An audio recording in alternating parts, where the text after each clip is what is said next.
दोस्तों हमारे चैनल को सर्वप्रथम सब्सक्राइब करें, इसके बाद लाइक करें और बेल आइकॉन में जाके ऑल सेलेक्ट करें। आप दोस्तों नमस्कार। आज हम लोग जो है पुनः उपस्थित हुआ हूँ और आपकी सेवा में। तो हमारा एकमात्र लक्ष्य है स्टूडेंट का उन्नयन होना, उत्थान होना, क्योंकि स्टूडेंट का अचीवमेंट ही वास्तव में हमारा अचीवमेंट है। इसलिए हम सतत रूप से स्टूडेंट के अपग्रेडेशन के लिए ये प्रयास कर रहे हैं।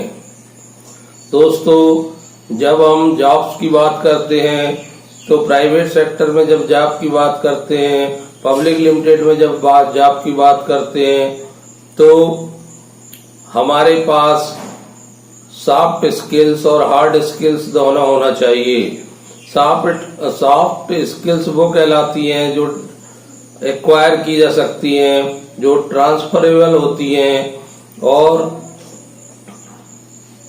ये स्किल हर व्यक्ति में होना बहुत जरूरी है। इससे there are your people skills, interpersonal skills कहलाती हैं, ये कम्युनिकेशन स्किल्स कहलाती हैं, and other qualities that enable you to be successful in the work place. आपको काम की जगह में हेल्पफुल रहेंगी। हार्ड स्किल का मतलब है hard skill are the qualities required to the job, for example computer skill, administrative skills और कस्टमर सर्विस स्किल्स। अर्थात ये इनको क्वालिफिकेशन के रूप में ग्रहण करना पड़ता है, लेकिन सॉफ्ट स्किल्स को क्वालिफिकेशंस के रूप में ग्रहण करना नहीं जरूरी नहीं है, बल्कि ये अपने आप व्यक्तित्व का हिस्सा होती हैं। दोस्तों आज एम्प्लॉयर बहुत सजग और सावधान हो चुका है।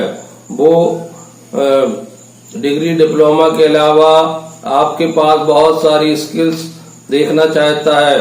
तभी आज के प्रतिस्पर्धा के युग में अगर आपको टिकना है तो आपको सॉफ्ट स्किल्स डेवलप करने पर ध्यान देना ही होगा। आज नियोक्ता कर्मचारी के रूप में एक ऐसे व्यक्ति की तलाश में रहता है जिसके पास मल्टी स्किल्स हो, जिस जरूरत पड़ने पर उससे अन्य टेक्निकल वर्क भी लिए जा सकें।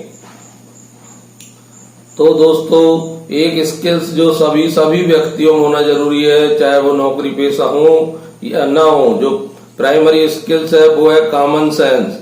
कॉमन सेंस का मतलब होता है देश काल परिस्थिति के हिसाब से अपने आप को समायोजन करने की क्षमता। ये स्किल्स तो हर व्यक्ति में होना ही चाहिए। इसके अलावा नौकरी कौशल के लिए जरूरी स्किल्स में हम बात करेंगे सॉफ्ट स्किल्स की। सॉफ्ट स्किल्स को पेशे के में विकसित और लागू होंगे, और ये व्यवसायिक सफलता की क्या है, नींव है या आधार है। ये वांछनीय कौशल है, मतलब अनिवार्य नहीं है लेकिन वांछनीय है, और हर नियोक्ता इनको संभावित उम्मीदवारों में खोजता है, जिन्हें सतत प्रयास और अभ्यास और मेहनत के द्वारा हासिल किया जा सकता है। अब मैं आपको बताऊंगा कि वे कौन सी स्किल्स हैं जो आपको विकसित करना चाहिए। नंबर 1 कम्युनिकेशन स्किल्स, जिसको हम हिंदी में संचार कौशल कहते हैं। दोस्तों आपको जो है विचारों के आदान प्रदान के लिए कम्युनिकेशन स्किल होना बहुत जरूरी है। इसमें लिसनिंग, राइटिंग, स्पीकिंग आदि शामिल होते हैं। नियोक्ता इन स्किल से आपके विचार, सोच, आइडिया को भांपता है। जैसे आप अच्छे लिसनर हैं, सुनने वाले हैं, तो यह माना जाएगा कि आप जब संस्थान में काम करेंगे तो आप दूसरे साथी कर्मचारियों की बातों को बहुत अच्छे से सुनेंगे और उनकी समस्याओं पर गंभीरता पूर्वक विचार करेंगे और उन समस्याओं के समाधान पर बल देंगे। ये लिसनिंग क्वालिटीज में नियोक्ता आप में भांपता है। इसके अलावा जो होता है कम्युनिकेशन स्किल का दूसरा हिस्सा होता है जो है नॉन वर्बल कम्युनिकेशन कहलाता है। जैसे सच एज बॉडी लैंग्वेज, जैसे आपके बॉडी लैंग्वेज को नियोक्ता पढ़ता है। मैं कुछ उपाय बता रहा हूँ जिनको अपनाकर आप इनको अपग्रेड कर सकते हैं।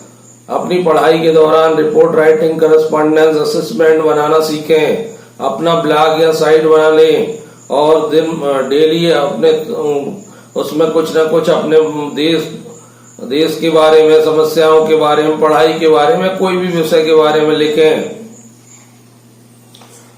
और अपना फेसबुक, व्हाट्सएप अगर आपका अकाउंट है तो उसमें अपने दोस्तों के साथ अपने स्किल्स को डेवलप करने के लिए विचार व्यक्त करें, तर्क वितर्क करें। महाविद्यालय में होने वाली निबंध प्रतियोगिता, वाद विवाद प्रतियोगिता, सेमिनार, संगोष्ठी में लिखित और मौखिक रूप से भाग लेना चाहिए आपको। महाविद्यालय में होने वाले संस्कृति कार्यक्रमों, भाषण, गीत, संगीत में भाग लेना चाहिए। किसी ग्राहक सेवा केंद्र में पार्ट टाइम जॉब कर सकते हैं, जहां आपका लोगों से आमना सामना होगा, या आप टेलीफोन में लोगों से बातचीत करेंगे। और आपको स्वयं की बॉडी लैंग्वेज का ज्ञान होना चाहिए ताकि आप अपने व्यक्तित्व में आवश्यक परिवर्तन कर सकें, सुधार ला सकें। दूसरा पॉइंट है टीम वर्क। दोस्तों, जो सबको साथ लेके चलता है, मिलजुल के चलता है, उस व्यक्ति को बहुत अच्छा माना जाता है। तो साथ मिलकर चलने वाला, विचारों का आदान प्रदान करने वाला, बहुमुखी व्यक्तित्व का धनी, दूसरों की आवश्यकता परेशानी को समझने वाला, दूसरों की हेल्प करने वाला ही टीम वर्क को सहज रूप से स्वीकार कर लेता है। उसे दूसरों के साथ कभी भी काम करने में कठिनाई नहीं होती, बल्कि वो सभी लोगों के साथ आसानी से मिलजुल जाता है। और कई बार तो वो नेतृत्व करता है और अच्छा प्रदर्शन करने की कोशिश करता है। कभी भी एकला चलो वाले सिद्धांत पर विश्वास नहीं करना चाहिए, क्योंकि हर नियोक्ता एक ऐसे कर्मचारी की तलाश में रहता है जो टीम वर्क करना जानता हो। तो इसके लिए आप कैसे डेवलप करेंगे? स्कूल कॉलेज में आयोजित सामूहिक कार्यक्रम जैसे सामूहिक गीत, नाटक प्रतियोगिता, खेल प्रतियोगिता, क्रिकेट प्रतियोगिता, कबड्डी प्रतियोगिता में बढ़ चढ़ कर हिस्सा लीजिए। यदि कॉलेज प्रबंधन द्वारा कोई ग्रुप टास्क जैसे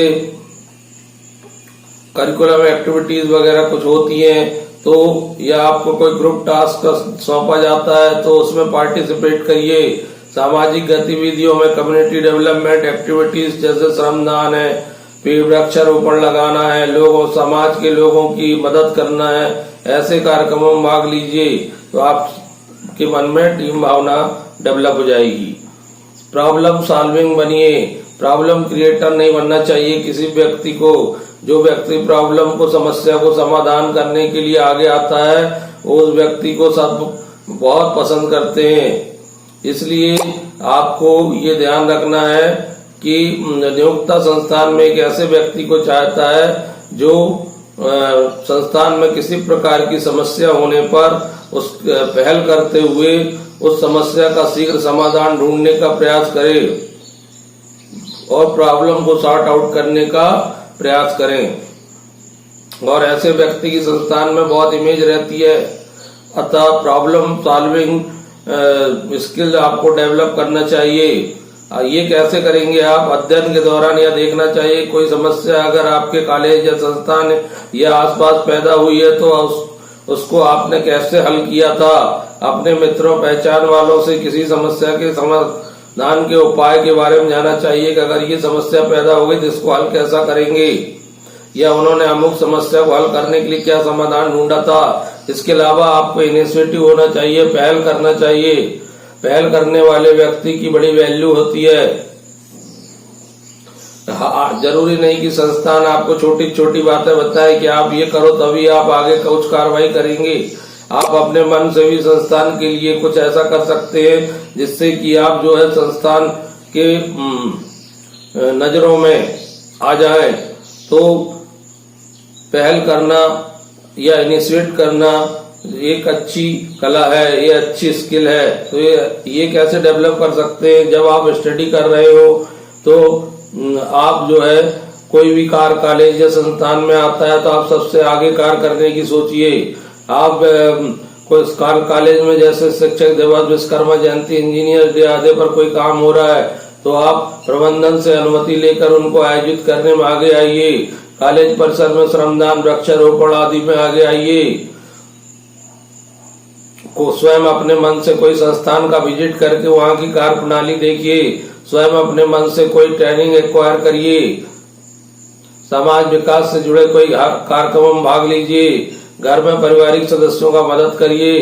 क्रिटिकल थिंकिंग स्किल, ये एक बहुत शानदार योग्यता है।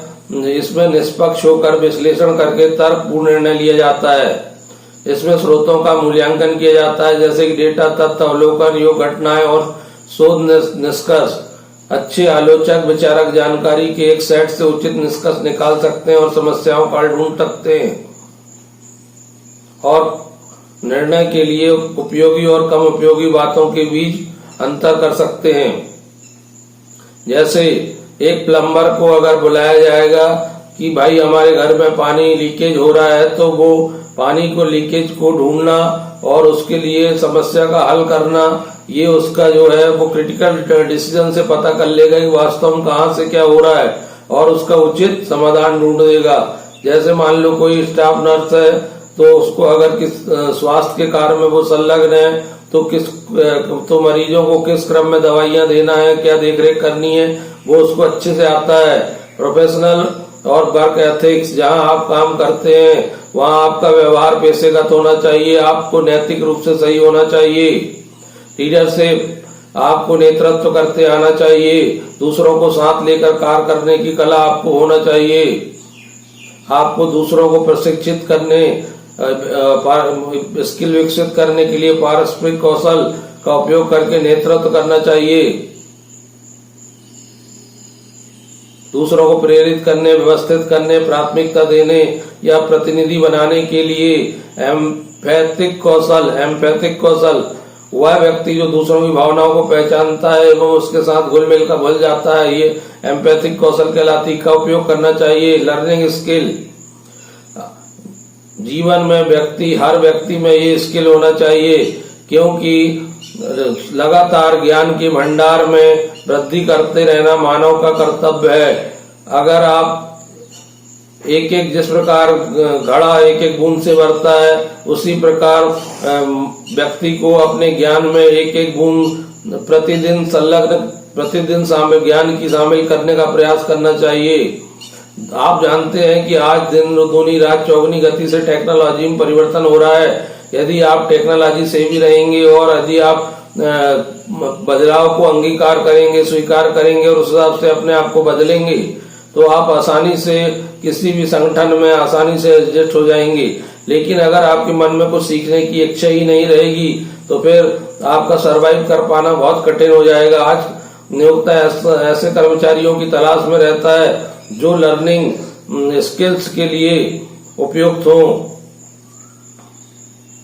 नियोक्ता आमतौर पर नौकरी विशेष सॉफ्टवेयर का प्रशिक्षण प्रदान करते हैं, लेकिन वे आपसे बुनियादी कंप्यूटर कौशल के साथ कुशल होने की उम्मीद भी करते हैं और नए तकनीकी उपकरण आप जल्दी से सीखें, ये उम्मीद करते हैं। एडाप्टेबिलिटी, अनुकूलन क्षमता, आपको जो है परिस्थितियों के अनुकूल होने पर आपको लचीला होना चाहिए, आपके व्यवहार में फ्लेक्सिबिलिटी होना चाहिए। आप जो कोई नव अवधारणा आती है तो उसको स्वीकार करें या उसमें विचार करें। योजनाओं को स्थानांतरित करने का आपको कला आना चाहिए। यदि आप ऊपर बताई गई स्किल्स में अपने आप को ढाल लेते हैं, तो आपके लिए जॉब के बहुत शानदार अवसर उपस्थित हो जाएंगे और आप हायर पोजीशन में चयनित होने के लिए उपयुक्त रहेंगे। और इन स्किल्स के होने से आपको अच्छा वेतन भी मिलेगा। इसके अलावा ऐसे स्किल्स आपको जो है संस्थान में रेपुटेशन भी दिलाएंगी, आपकी इमेज भी अच्छी रहेगी। तो आपको इन स्किल्स को डेवलप करना है। नियोक्ता इन कौशल को निष्पादित करने की आपकी क्षमता का आकलन करने के लिए साक्षात्कार के दौरान या ग्रुप डिस्कस के दौरान ऐसे प्रश्न पूछ सकते हैं या ग्रुप डिस्कस के दौरान ऐसे टास्क दे सकते हैं।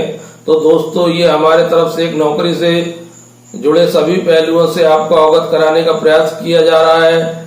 लेकिन जब तक आप इनिशिएटिव होके खुद इसको अंगीकार नहीं करेंगे, मेहनत नहीं करेंगे और बताई गई चीजों को अपने जीवन शैली का हिस्सा नहीं बनाएंगे, तब तक हमारा प्रयत्न करना बेकार रहेगा। तो दोस्तों, लग जाइए, मेहनत करिए। धन्यवाद।